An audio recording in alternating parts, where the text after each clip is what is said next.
that next time in the forum, the drawings are hung, and let the jury start interpreting them, looking at what is the potential of that and what is the seminal idea that the person is trying to do.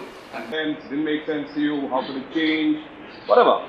The forum? Yeah. Very short. We have initiated this forum 5 years back. It was a student's initiative and idea. It was conceived and put together. A brief idea of what exactly that page is. You'll manage that within your 10 minutes? And writing. Here we have a condition where there is access to 2 sites.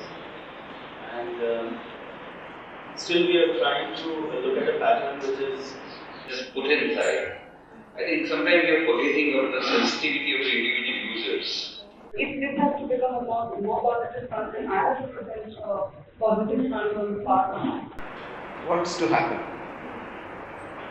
And it is much more difficult, I suppose, for the student who has his whole life of practice in front of him to do so.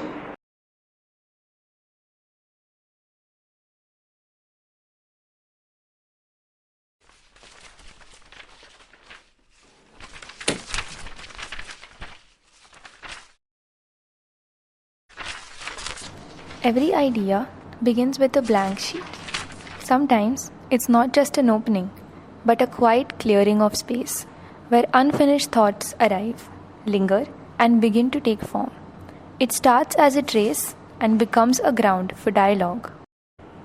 Even a single line waits for the weight of another hand to shift its meaning. Each stroke becomes an invitation to discuss, to disagree, to wonder what else the line could hold if seen together. The line spills forward, asking to be continued. A gesture does not end on paper. It reaches for something larger, the next idea, the next question. Every mark begins as an invitation for curiosity to take shape. A mark becomes a cut. A cut becomes resistance. And resistance becomes a lesson.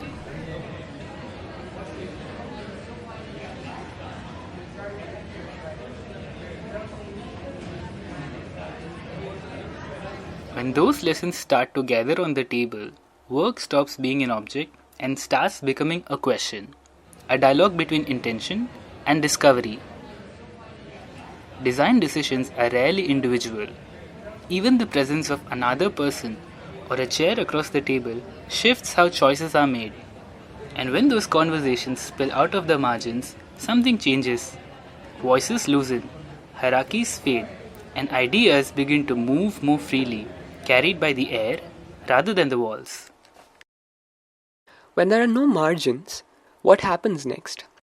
Can imagination stretch if it ignores context? And if the lines are endless, where does one thought end and another begin? Architecture is a conversation. It is discourse that thrives in openness. Shouldn't we challenge its limits? But without grounding, discourse becomes noise.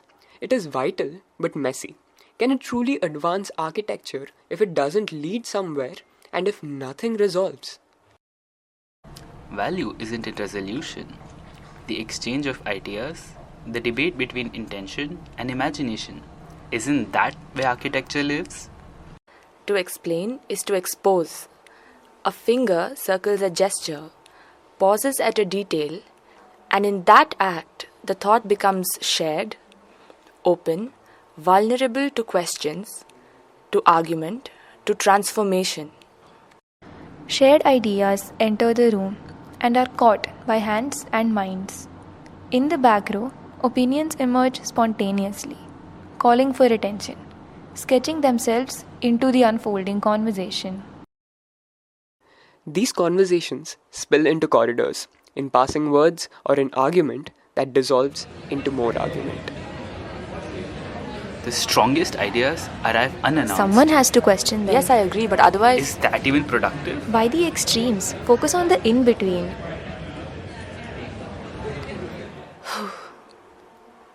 Reflection begins where conversation pauses. It's where understanding starts to take shape and clarity begins to find its way in.